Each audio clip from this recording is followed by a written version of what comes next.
Hoy es lunes 21 de junio, lección número 13, la vida del nuevo pacto, para memorizar. Yo he venido para que tengan vida y para que la tengan en abundancia. Juan 10:10. Divino Señor, que tú seas nuestro compañero, que nos indique dónde estamos fallando para ser felices, evitando la culpa por la confesión sincera del mal en nosotros. En tu nombre te lo pedimos. Amén.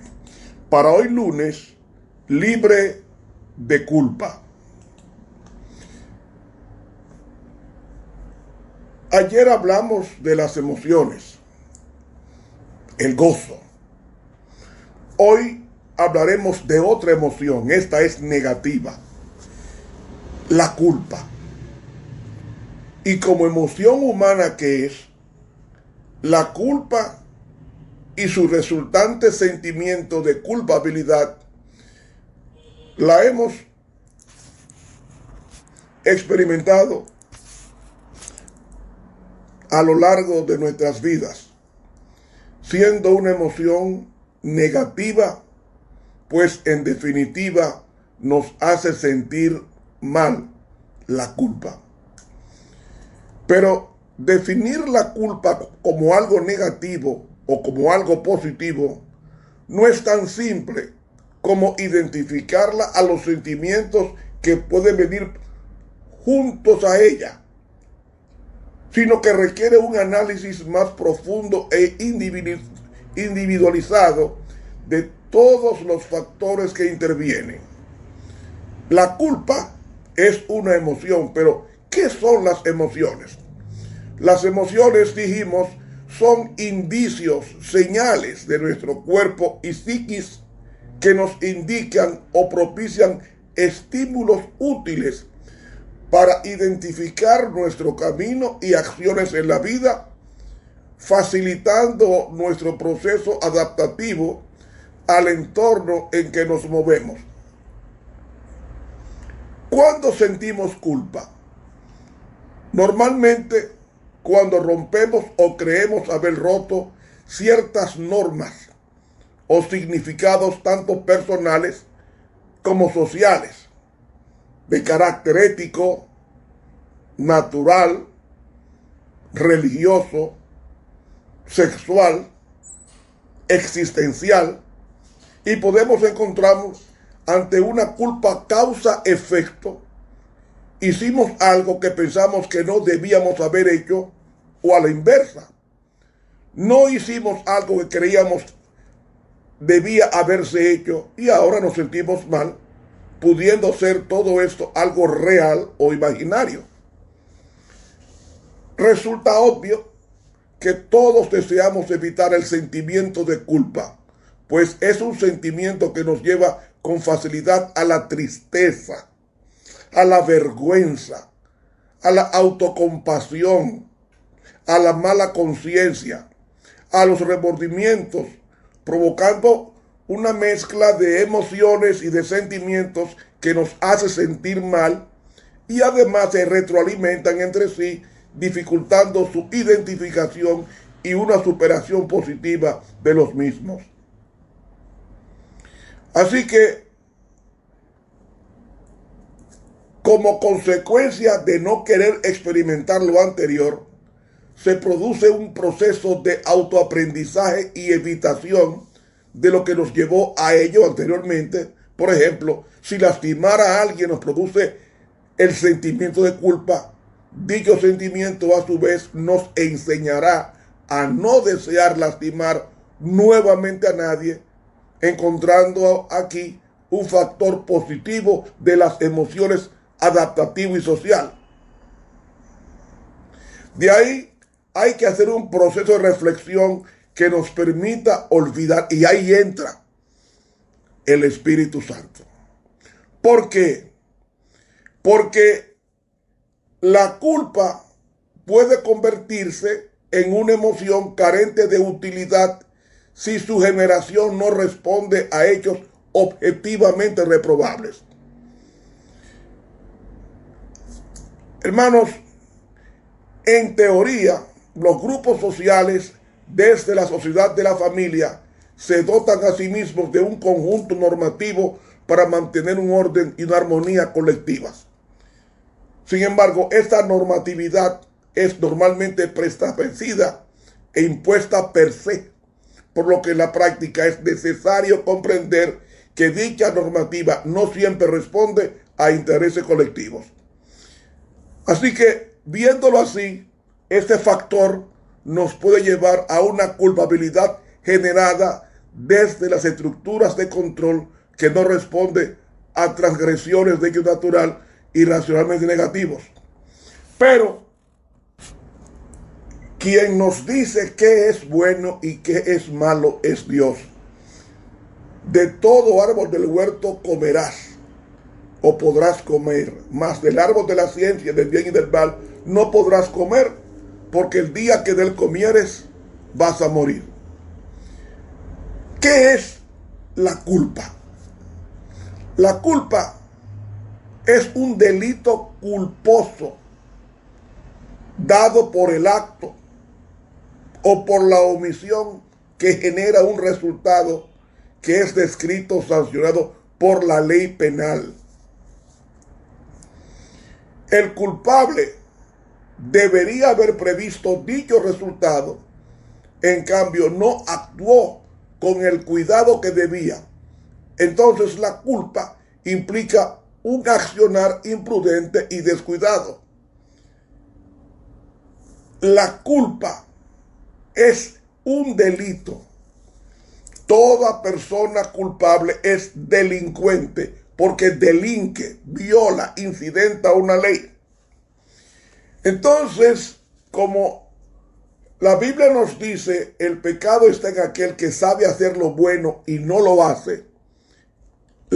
El sentimiento de culpa viene por la transgresión de un código moral llamado 10 mandamientos o la santa ley de Dios. Esa ley de Dios ha permeado todos los códigos del mundo entero. El no matarás es aplicable aquí como allí, allá y acullá. En China, en Vietnam, en África, no matarás es un delito en la sociedad y es condenado en la sociedad. Por tanto, esa santa ley de Dios, que también dice que robar es malo en mi país y es malo en el mundo entero. Intenta robarle a Estados Unidos los impuestos, los taxes, para que usted vea que pierde la casa, pierde el vehículo y pierde lo que tenga en el banco. Hay que pagarle religiosamente a Estados Unidos sus impuestos, porque es una ley. Asimismo pasa con el código moral llamado 10 mandamientos. El ser humano es un delincuente en sí. ¿Cómo, Romero? ¿Por qué tú eres tan fuerte? No soy yo que lo digo. Es el apóstol Pablo, que creo yo fue inspirado por el Espíritu Santo. Y el apóstol Pablo nos dice en Efesios capítulo 2, y de ella recibisteis vosotros que estabais muertos en vuestros delitos y pecados. ¿En qué estábamos nosotros muertos? En delitos y pecados. Entonces, si cometimos delitos, ¿qué somos? Delincuentes. En que en otro tiempo anduvisteis conforme a la condición de este mundo, conforme al príncipe de la potestad del aire, el espíritu que ahora obra en los hijos de desobediencia, entre los cuales todos nosotros también vivimos en otro tiempo en los deseos de nuestra naturaleza carnal, haciendo la voluntad de la carne y de los pensamientos, y éramos por naturaleza hijos de ira, también como los demás.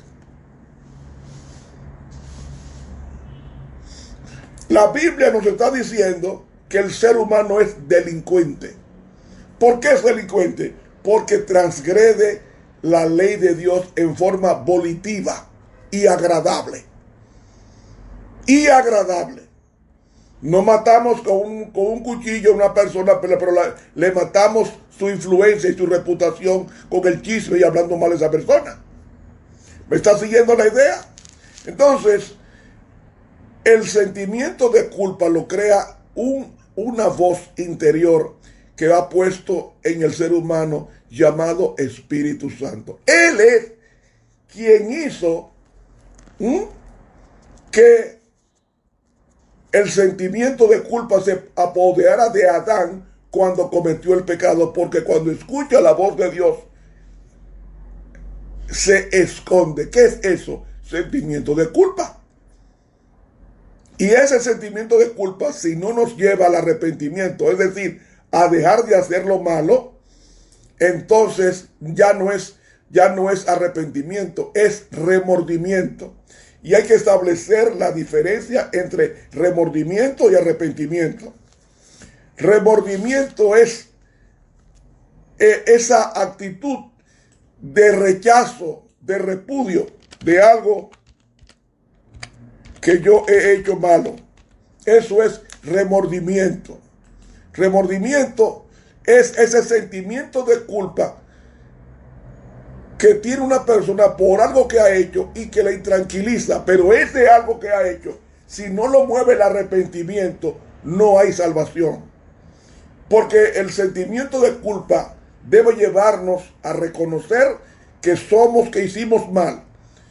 Y como hicimos mal y hemos delinquido, entonces Cristo es la única solución que tenemos para volver a tener la paz antes de cometer el pecado que nos angustia, que nos produjo ese sentimiento de culpa. De ahí que el apóstol Pablo,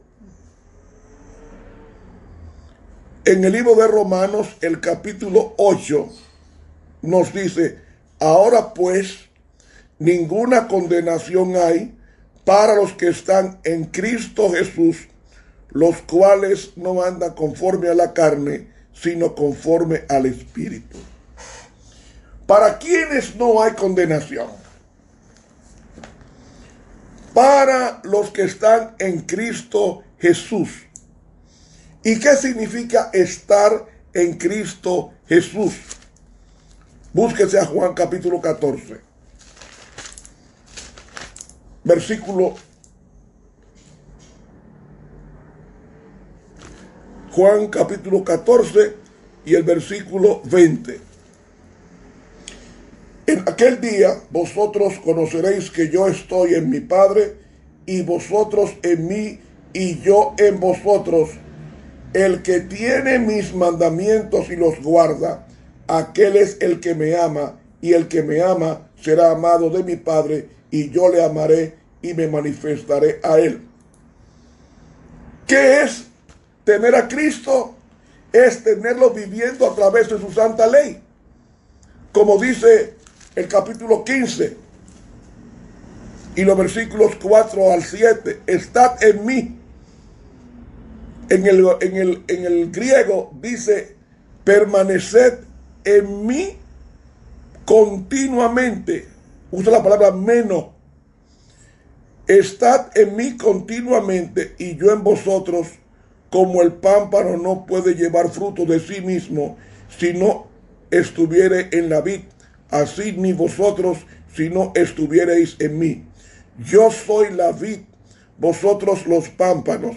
El que está en mí, él dice en el griego, el que permanece continuamente conmigo y yo con él, este lleva mucho fruto, porque sin mí nada podéis hacer. El que en mí no estuviere, o sea, en el griego dice, el que en mí no permanece permanentemente o continuamente, será echado fuera como mal pámpano, mala rama, y se va a secar, y los juntan y los echan en el fuego y arden. Y el versículo 7 remacha: si permanecéis continuamente en mí, así que está en el griego, si permanecen continuamente en mí, y mis palabras permanecen continuamente en ustedes, pidan lo que quieran y les será dado. ¡Oh! Bendito sea el Señor. ¿Qué es estar en Cristo? Es que Él viva en nosotros y nosotros en Él. Permanecer continuamente con Él implica obedecerle continuamente por medio del poder del Espíritu Santo que convence al hombre de pecado, de justicia y de juicio. Entonces, oiga cómo es que dice el texto griego. El versículo 7 de Juan 15, si permanecen permanentemente en mí y mis palabras permanecen permanentemente en ustedes, pidan lo que quieran y les será dado. Pero la primera condición es esa: permanecer nosotros en Cristo continuamente, no soltarlo, no zafarnos de Él, no divorciarnos de Él, estar continuamente para comer, para beber, para vestir, para bañar, para salir, para comer, para pasear, para todo tener presente a Cristo. Eso es permanecer. Preguntémonos siempre, ¿cómo haría Cristo esto en mi lugar? Siempre pregúntese eso. ¿Cómo lo haría Cristo en mi lugar? ¿Cómo actuaría Cristo en mi lugar en este asunto, en aquel asunto, en el otro asunto? ¿Cómo actuaría Cristo en mi lugar? Y permanecer en Cristo, no puede haber condenación porque Él es salvación. El que tiene a Cristo está salvo. Sí, está salvo, lo dice la Biblia. La Biblia que lo dice. Juan dice Jesucristo en Juan capítulo 6 y el versículo 50, en el versículo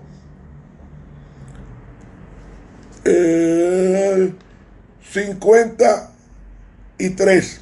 Y Jesús les dijo: de cierto os digo, si no comierais la carne del Hijo del Hombre, eso es asimilarla, aceptarlo, y vivierais su sangre, o sea, su sacrificio, no tendréis vida en vosotros.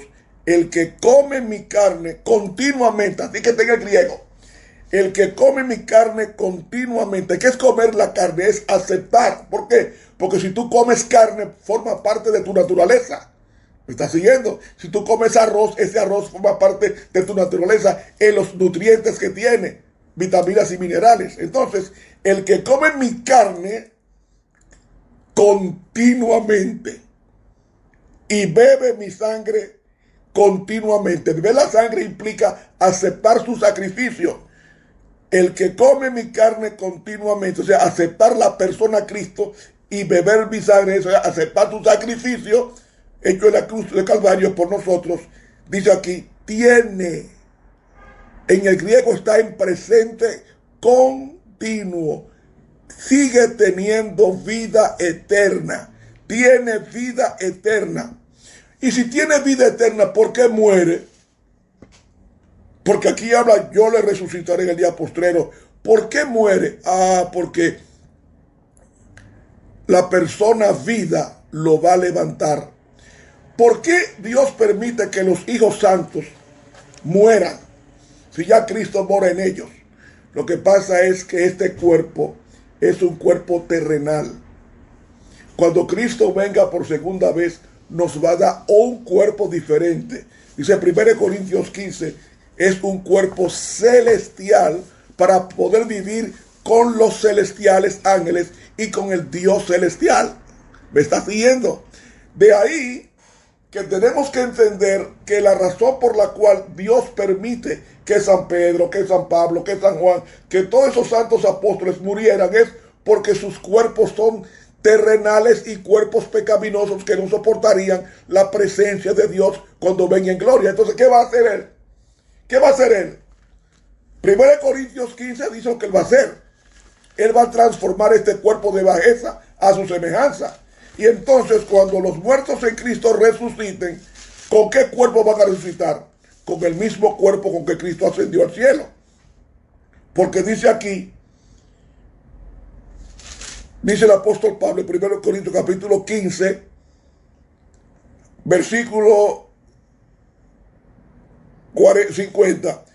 Empero digo esto, hermanos, que que la carne y la sangre no pueden heredar el reino de Dios. ¿Qué significa eso? La sangre y la carne, esa expresión significa mi naturaleza carnal.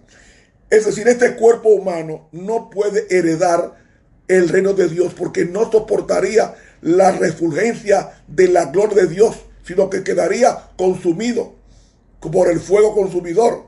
Perdonen el pleonasmo.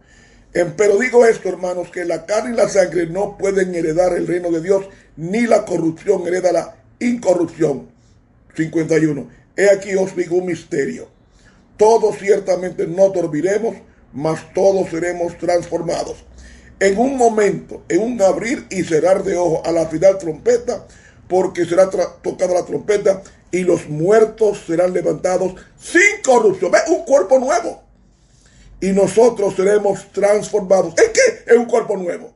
Para poder ver a Cristo y no morir, Dios tiene que transformar este cuerpo de bajeza, de pecado, en un cuerpo de gloria, para que soporte y se deleite en la gloria de Dios, que es fuego consumidor.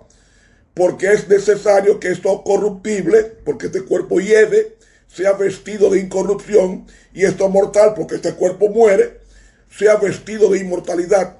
Y cuando esto corruptible sea vestido de incorrupción, y esto mortal fuere vestido de inmortalidad, entonces se efectuará la palabra que está escrita, sorbida, o sea, devorada, es la muerte con victoria. ¿Dónde está, oh muerte, tu aguijón? ¿Dónde, oh sepulcro, tu victoria? ¿Ves? Eso es lo que está haciendo Cristo. Entonces, cuando el cristiano obedece la palabra, él puede morir. ¿Pero qué es lo que muere? Lo que muere es el caparazón de esta tierra, este cuerpo terrenal, este cuerpo inclinado a lo malo. Ese cuerpo Dios deja que se deshaga en el sepulcro, porque cuando Él venga, Él viene con un cuerpo nuevo, para dármelo a mí y para dárselo a todos aquellos que aman su venida. Y el apóstol Pablo, en la primera carta a Tesalónica, en el capítulo 4, nos dice, versículo aquí, 14, porque si creemos que Jesús murió y resucitó, así también traerá Dios con él a los que durmieron con Jesús, no en, como está traducido. En el griego dice con Jesús, a los que durmieron con Jesús, o sea, murieron creyendo en Jesús. Por eso, cuando Cristo venga por segunda vez, los muertos en Cristo, desde Adán hasta el último arrepentido, se va a levantar con un cuerpo de gloria. Lo leímos en 1 Corintios 15, 50 en adelante. ¿Qué cuerpo de gloria? Un cuerpo espiritual, de carne y hueso, pero espiritual, inclinado a lo bueno, inclinado a la santa ley de Dios, obedecerla. Y los que vivamos seremos transformados en cuerpos de gloria, para estar siempre en la presencia de Dios, sin que nos moleste su luz, su divinidad, su refulgencia, sino que sea el gozo para siempre. Entonces, tomando esto en cuenta, ninguna condenación hay para los que están en Cristo Jesús. O sea, el que tiene a Cristo tiene la vida. El que tiene al Hijo tiene la vida. Está vivo. Yo he dicho otras ocasiones que una cosa es estar vivo y otra cosa es respirar. Hay personas que están conectadas a un aparato y respiran, pero no están vivas, porque no tienen motricidad, está su cuerpo inerte, no se mueve, apenas respira por un aparato. Usted le quita el aparato y muere. Pero Cristo es vida. El que tiene a Cristo está vivo. El que no lo tiene solamente respira, porque la vida es una persona, no una condición, no una situación. Cristo dijo, yo soy la vida, yo soy la resurrección y la vida, en Juan 11:25. Entonces, si Cristo es la vida, no tener lo que es muerte. Por eso que dice Romanos 8, ahora pues ninguna condenación hay para los que están en Cristo Jesús. O sea, para los que están obedeciendo la palabra, para los que están en comunión con Él, con el estudio de su palabra y la obediencia a su palabra y la oración por permanecer en la palabra. Entonces, esos no andan conforme a la carne. ¿Qué es andar conforme a la carne? Andar conforme a la carne es maldecir, es fornicar. Andar conforme a la carne es idolatría, adulterio, fornicación, inmundicia, disolución, hechicerías, enemistades, pleitos, celos, iras, contiendas, disensiones, herejías, envidias, homicidios, borracheras, banqueteos y cosas semejantes a estas, de las cuales os denuncio, como ya os he anunciado, que los que practican tales cosas no heredarán el reino de gloria de Dios. Los que practican eso no son los que andan conforme a la carne. Ahora, los que andan conforme al Espíritu son aquellos que producen amor, gozo, paz, tolerancia, benignidad, bondad, fe, mansedumbre, temperancia. Contra tales cosas no hay ley ritual, porque Cristo es la ley personal que vive en esa persona.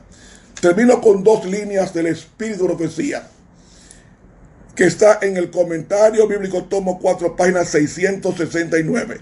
Dice la pluma inspirada: el hombre entregado a Dios no tiene que preocuparse por lo que Cristo y el Padre piensan de él, sino solo lo que Dios piensa de Cristo, sustituto del hombre. ¡Wow! ¡Qué cita más hermosa! La voy a repetir de la pluma inspirada. El hombre entregado a Dios no tiene que preocuparse por lo que Cristo y el Padre piensan de él, sino solo lo que Dios piensa de Cristo, sustituto del hombre. Amén. Comentario bíblico tomo 4, página 669 de la pluma inspirada. Hermanos, si estamos en Cristo, ninguna condenación hay. ¿Por qué? Porque Cristo es la salvación. El que tiene a Cristo ya está salvo. Morirá, pero volverá a vivir, porque Él es la resurrección y la vida. Y aunque esté muerto, volverá a vivir. Volverá a vivir, porque Cristo es la vida. El que tiene al Hijo tiene la vida. Hermanos, que ahora nadie se sienta culpable si está en Cristo, si andamos conforme a las 9 obras del Espíritu Santo, que son amor, gozo, paz, paciencia, benignidad, bondad, fe, mansedumbre, templanza. Contra tales cosas no hay ley. Que Dios nos bendiga. Te habló el profesor Ramón Romero.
Las almas errantes